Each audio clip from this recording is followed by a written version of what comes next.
Hello ভাই brother, সবাই কেমন আছেন?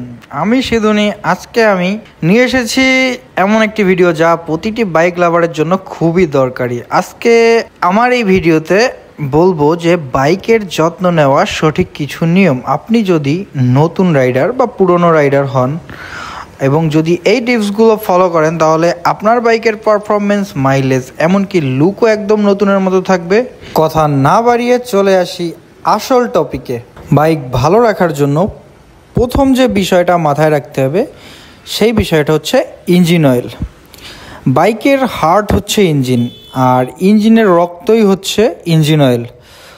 অনেকেই ঠিক সময় ইঞ্জিন অয়েলটা পরিবর্তন করে না, এটা সবচেয়ে বড় ভুল। যদি আপনি সিনথেটিক অয়েল ব্যবহার করেন তাহলে নিয়ম আছে 3000 কিমি পর্যন্ত চালানো, কিন্তু আপনি অবশ্যই 2500, 2600 সামথিং এরকম সময় ড্রেন করে দিবেন। আর যদি আপনি মিনারেল ইঞ্জিন অয়েল ইউজ করেন তো নিয়ম আছে 1000 থেকে 1200 কিলো পর্যন্ত চালানোর, কিন্তু আপনি সর্বোচ্চ 1000 কিলো পর্যন্ত চালিয়ে তারপর ড্রেন করে দিবেন। হ্যাঁ, আর ইঞ্জিন অয়েল চেঞ্জ করার সময় অবশ্যই খেয়াল করবেন পুরাতন ইঞ্জিন অয়েলটা সম্পূর্ণ ড্রেন হয়েছে কি না। পুরাতন ইঞ্জিন অয়েলটা সম্পূর্ণ ড্রেন করে দেন নতুন ইঞ্জিন অয়েল দিবেন। প্রয়োজনে ইঞ্জিন অয়েল ড্রেন করার সময় কিছু সময় দিবেন, কিছুটা সময় দিলে সম্পূর্ণ পুরাতন ইঞ্জিন অয়েলটা ড্রেন হয়ে যায়। আর ইঞ্জিন অয়েলের ক্ষেত্রে ভালো ব্র্যান্ডের ইঞ্জিন অয়েল ব্যবহার করলে যেমন ইঞ্জিন ভালো থাকে তেমন পারফরমেন্সও অনেক ভালো হয়। তো সেক্ষেত্রে আমি আপনাদের কিছু রকম ইঞ্জিন অয়েলের ব্র্যান্ড সাজেস্ট করতে পারি, যেমন মতুল, শেল, লিকুমলি ইত্যাদি আরও আছে। তো আপনি আপনার বাইকের জন্য কোনটা ভালো হয় এইটা যেখান থেকে চেঞ্জ করছেন তাদের সাথে কথা বলে বা আপনি একটু রিসার্চ করে বের করে নেবেন। যদি আপনার বাইকটা ব্রেক ইন পিরিয়ডে থাকে তাহলে অবশ্যই ইঞ্জিন অয়েল চেঞ্জ করার সময় 2000 কিলোমিটার না হওয়া পর্যন্ত আপনি যতবারই ইঞ্জিন অয়েল চেঞ্জ করবেন ততবারই ইঞ্জিন অয়েল ফিল্টারটাও চেঞ্জ করে ফেলবেন। এবং 2000 কিলোমিটার মানে ব্রেক ইন পিরিয়ড শেষ করার পরে যদি আপনার বাইকের ইঞ্জিন অয়েল চেঞ্জ করে না, তখন যদি দেখেন যে না ইঞ্জিন অয়েল ফিল্টার যেটা ওইটা ভালো আছে তাহলে চেঞ্জ করার দরকার নেই। কিন্তু যদি দেখেন যে না আপনার ইঞ্জিন অয়েল ফিল্টারের অবস্থা খারাপ, অনেক ময়লা বেঁধে আছে বা অনেক ময়লা দেখাচ্ছে, তখন অবশ্যই ইঞ্জিন অয়েল ফিল্টারটাও চেঞ্জ করে ফেলবেন। তো 2 নম্বরে আমাদের যে বিষয়টা খেয়াল রাখতে হবে সেইটা হচ্ছে এয়ার ফিল্টার। অনেক সময় বাইক ঠিকঠাক চলে না বা মাইলেজ কমে যায়, এর কারণ হচ্ছে এয়ার ফিল্টারে ময়লা। যখন আপনার এয়ার ফিল্টারে অনেক বেশি ময়লা জমবে তখন আপনার মাইলেজ কমে যাবে, বাইক ঠিকঠাক মতো আপনার চলবে না। কারণ বাইক যে অক্সিজেনটা নিচ্ছে যে এয়ার ফিল্টারের মাধ্যমে, সেই অক্সিজেনটাই না প্রপার ডেলিভার হবে না। তো আমাদের উচিত প্রতি 1000 থেকে 1500 কিলোমিটার পর ফিল্টার খুলে পরিষ্কার করা। যদি আমরা যেখানে বাইক চালাবো ওই এরিয়াটা যদি ধুলা বেশি হয় তাহলে আরও কম কিমিতেই আমাদের ওইটা খুইলা পরিষ্কার করা উচিত। এবং যদি পরিষ্কার করতে গিয়ে আমরা দেখি যে না এটা শুধু বাতাসের মাধ্যমে পরিষ্কার হবে না, এইটার অবস্থা অনেক খারাপ হয়ে গেছে, এটা অবশ্যই চেঞ্জ করতে হবে, তাহলে আমাদের অবশ্যই চেঞ্জ করতে হবে। কারণ এয়ার ফিল্টারে ময়লা জমলে আপনার গাড়ির মাইলেজ কখনোই ভালো পাবে না। তাছাড়া আপনার গাড়ি যখন চলবে আপনার গাড়ি চালায় কোনো রকমভাবে কমফোর্ট পাবেন না, কারণ অক্সিজেন তো ঠিকমতো নিতে পারতেছে না আপনার বাইক, তাহলে কিভাবে আপনার একটা ভালো সার্ভিস দিবে। 3 নম্বরে আমাদের যে বিষয়টা মাথায় রাখতে হবে সেইটা হচ্ছে চেইন মেইনটেন্স। বাইক চলাচলের যে শক্তি তার চেনের মাধ্যমেই হয়, তাই আমাদের উচিত এই চেইনের ঠিকঠাক মতো যত্ন নেওয়া। প্রতি 200 থেকে 300 কিলোমিটার চালানোর পর খুব ভালোভাবে চেইন পরিষ্কার ওয়াশ করে লুব্রিকেট করা উচিত। ময়লা চেন দিয়ে যখন আপনি বাইক চালাবেন তখন আপনার বাইক স্লিপ করবে, চেন স্প্রকেট নষ্ট হবে, আর আওয়াজ তো দিবেই একটা। তাই আমাদের সব সময় উচিত ভালো একটা লুব্রিকেট বা স্প্রে চেনে ব্যবহার করা। চেন টাইট রাখতে হবে, আবার অতিরিক্ত টাইটও রাখা যাবে না, সামান্য ঢিলে থাকা জরুরি, কারণ একেবারে টাইট থাকলে চেন তাড়াতাড়ি নষ্ট হবে। 4 নম্বরে আমাদের যে বিষয়টা খেয়াল রাখতে হবে সেইটা হচ্ছে টায়ার প্রেশার। ভুল টায়ার প্রেশার মানেই মাইলেজ কম, গ্রিপিং খারাপ, এমনকি অ্যাক্সিডেন্টের ঝুঁকিও বাড়ে। তো আমাদের উচিত প্রতি সপ্তাহে অন্তত একবার টায়ারের প্রেশার চেক করা। আপনি যে বাইকটা ইউজ করতেছেন ওই বাইকের টায়ার প্রেশার মেজারমেন্টটা আপনার গুগল করলে আপনি পেয়ে যাবেন। যেমন আমার বাইকে সামনে হচ্ছে 30, পিছনে হচ্ছে 35 পিলিয়ন সহ। তো আমি এইটা আমার বাইকে আমি প্রত্যেক সপ্তাহে একবার চেক করি এবং এটা চেক করে আমি সব ঠিক আছে কিনা দেখি। তো আপনিও আপনার বাইকের যে মেজারমেন্ট এটা আপনি গুগল থেকে বা আপনার গাড়ির সাথে যে একটা বই দেয় ওই বইতেই এই মেজারমেন্টটা থাকে। তো আপনি এটা যদি ঠিক মতো মেনটেন করতে পারেন তাহলে আপনি টায়ারের গ্রিপ ভালো পাবেন, ব্রেকিংয়ের কমফর্ট ভালো পাবেন এবং আপনি মাইলেজও ভালো পাবেন।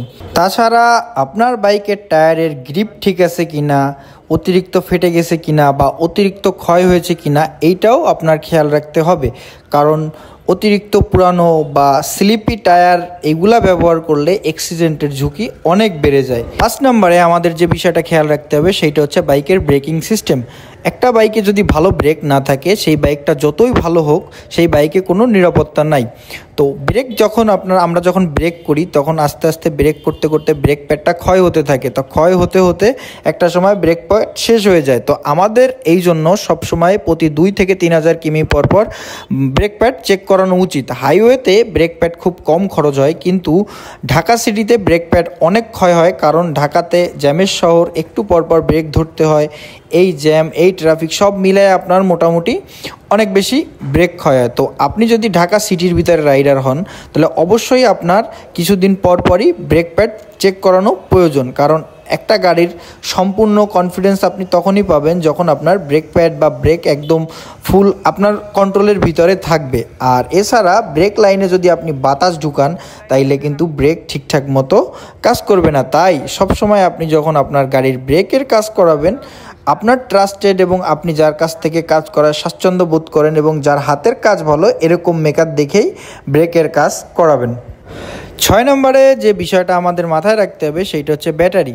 তো ব্যাটারির বিষয়টা এমন, যেহেতু বাইকে ব্যাটারিতে তেমন কোনো কাজ নাই, সেহেতু ব্যাটারি শুধু পরিষ্কার রাখলেই হয় এবং একটা লাইন আর একটা লাইনের সাথে না মিশে এই জিনিসগুলো জাস্ট মাথায় রাখলেই হয়। কিন্তু আফটার মার্কেট আপনি যদি কোনো লাইটিং সিস্টেম বা কোনো কিছু গাড়িতে করান এবং সেই প্রেশারটা যদি বাইকের উপরে পড়ে তাইলে ব্যাটারি নষ্ট হওয়ার চান্স অনেক বেড়ে যায়। তো সেই হিসাবে আপনি যদি আফটার মার্কেট কোনো কিছু লাগান অবশ্যই আগে তাদের সাথে পরামর্শ করে নেবেন যে ভাই এই জিনিসটা যদি আমি আমার বাইকে লাগাই তাহলে কি আমার ব্যাটারিতে কোনো প্রবলেম হবে কি না। 7 নম্বরে আমাদের যে বিষয়টা মাথায় রাখতে হবে সেইটা হচ্ছে ওয়াশিং বা ক্লিনিং। বাইক নিয়মিত পরিষ্কার রাখলে শুধু দেখতে ভালো লাগে ব্যাপারটা এমন না, বরং আমাদের বাইকের প্রত্যেকটা পার্টসের আয়ুও বাড়ে। তবে প্রেশার ওয়াশ ইউজ করার ক্ষেত্রে পুরো গাড়ি আপনি প্রেশার দিয়ে ওয়াশ করলেও ইঞ্জিনের পার্টসে তেমন প্রেশার ওয়াশ দিয়ে, আর ইঞ্জিন গরম থাকা অবস্থায় ইঞ্জিনের পার্টসে ওইভাবে প্রেশার ওয়াশ করা যাবে না, তাহলে ইঞ্জিন থেকে রং ওঠার চান্স অনেক বেড়ে যায়। এবং আমাদের উচিত বাইক ধোয়ার সময় সবসময় ফোম ওয়াশ বা শ্যাম্পু করা উচিত। আর ধোয়ার পরে যখন বাইকের পানি শুকিয়ে যাবে বা ভালো করে মুছে তারপরে আমাদের যে কোনো রকম পলিশ বা যেভাবে গাড়িকে ভালো দেখায় সেই রকম একটা যে কোনো কিছু ইউজ করা, তাইলে গাড়ি যেমন দেখতে ঝকঝক করবে তেমন ভালোও থাকবে। আমার বাইকটা কিনছি 5 থেকে 6 মাস হয়ে গেছে, বাট আমার বাইকটা এখনও দেখতে একদম নতুনের মতো। আর এটার একমাত্র কারণই বাইকের যত্ন নেওয়া, সময় মতো ওয়াশ করা এবং সময় মতো সব কিছু পরিষ্কার পরিচ্ছন্ন রাখা। 8 নম্বরে আমাদের যে বিষয়গুলো খেয়াল রাখতে হবে সেইটা হচ্ছে রাইডিং হ্যাবিট বা বাইক কেয়ার। হঠাৎ ব্রেক করা বা হঠাৎ অনেক বেশি অ্যাক্সেলারেশন এগুলাই বাইকের পারফরমেন্স কমিয়ে দেয়। গিয়ার সঠিকভাবে চেঞ্জ করা, ক্লাচ ফুল করে ধরা এবং আরও এরকম অনেক বিষয় আছে, যেমন সকালবেলা কোল্ড স্টার্ট দিতে হয়। বাইক স্টার্ট করার পরে আপনার 1 মিনিটের মতো বাইকটা স্টার্ট করে রেখে দিতে হয় এবং প্রতিবার লং রাইডের ক্ষেত্রে 70 থেকে 80 কিলোমিটার পর গাড়িকে অ্যাটলিস্ট 10 থেকে 15 মিনিট রেস্ট দেওয়া। তবে আপনার বাইক যদি লিকুইড কুলিং হয় তাহলে আপনি আরও বেশি চালাইতে পারবেন, কিন্তু আপনার বাইক যদি এয়ার কুলড হয় তাহলে আপনার অবশ্যই আপনার গাড়িকে রেস্ট দেওয়া প্রয়োজন। এতে আপনার গাড়ির ইঞ্জিন ভালো থাকবে, আপনার গাড়ির আর একটা গাড়ির মেইন হচ্ছে ইঞ্জিন। তো ইঞ্জিন যদি ভালো থাকে ওই গাড়ির সব কিছুই ভালো থাকবে। তো সেক্ষেত্রে সব মিলিয়ে আপনার গাড়িকে রেস্ট দিয়ে চালানো এবং ঠিকঠাক মতো গিয়ার শিফটিং করা, ক্লাচ ফুল করে গাড়ি চালানো, তো এই হচ্ছে আপনার রাইডিং হ্যাবিট। এইগুলো যদি আপনি নিজের ভিতরে আয়ত্তে করতে পারেন তাহলে আপনার গাড়িটা অনেক বেশি দীর্ঘায়ুমান হবে।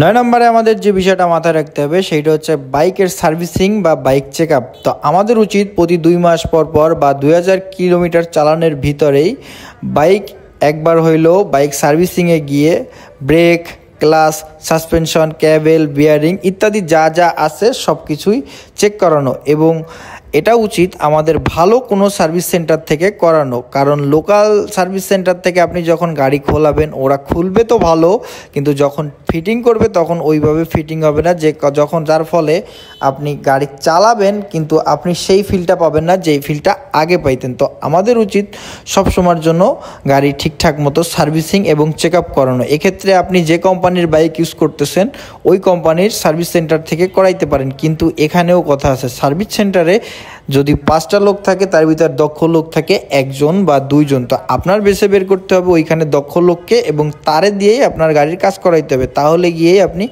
ভালো একটা সার্ভিস পাবেন। কারণ সার্ভিস সেন্টারে ম্যাক্সিমাম ছেলেপেলেই থাকে শিখতে আসছে বা নতুন জয়েন করছে, তাদের দিয়ে গাড়ি ঘোরাইলে ওই একটা নর্মাল সার্ভিস সেন্টারে যেরকম সার্ভিস পাবেন ওইখানেও একই সার্ভিস পাবেন। তো এই ছিল আজকের বাইকের যত্ন নেওয়ার সব দিকগুলা। যদি ভিডিওটি ভালো লেগে থাকে অবশ্যই একটা লাইক করে দিবেন, কমেন্টে জানাবেন আপনি কোন বাইক ইউজ করেন। আমি প্রয়োজনে সেই বাইকের স্পেশাল কেয়ার নিয়ে কিছু ভিডিও তৈরি করব।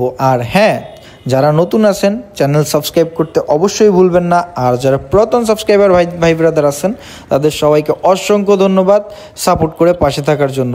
দেখা হবে নেক্সট ভিডিওতে, ততক্ষণ পর্যন্ত সবাই ভালো ও সুস্থ থাকবেন।